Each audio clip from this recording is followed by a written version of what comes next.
السلام علیکم ورحمۃ اللہ وبرکاتہ۔ معزز سامعین و ناظرین، آج میں آپ کو عذاب قبر سے نجات پانے کی دعا بتانے جا رہا ہوں۔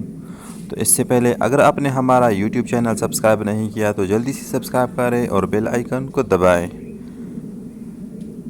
عذاب قبر اور فتنہ قبر سے حفاظت کی دعائیں۔ عذاب قبر سے پناہ مانگنے کی اہمیت۔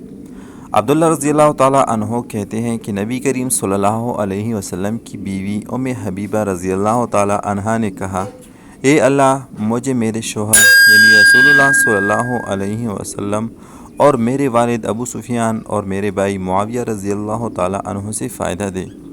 تو نبی صلی اللہ علیہ وسلم نے فرمایا، تم نے اللہ سے مقرر شدہ مدتوں اور گنے چنے ایام اور تقسیم شدہ رزق کا سوال کیا ہے؟ ان میں سے کسی چیز کو وقت مقررہ سے مقدم یا وقت مقررہ سے مؤخر نہیں کیا جاتا، اور اگر تم اللہ سے سوال کرتی کہ وہ تمہیں آگ کے عذاب یا قبر کے عذاب سے پناہ دے تو وہ بہتر اور افضل ہوتا۔ عذاب قبر سے پناہ مانگنا۔ نعوذ باللہ من عذاب القبر۔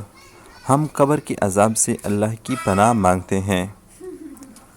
نمبر 2، اللہم انی اعوذ بک من الکسل والحرم والجبن والبخل وفتنة الدجال وعذاب القبر۔ نمبر 3، اللہم رب جبرائیل ومیکائیل ورب اسرافیل اعوذ بک من حر النار ومن عذاب القبر۔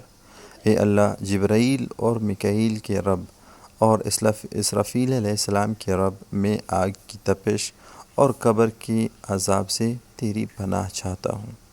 جزاک اللہ و احسن الجزا۔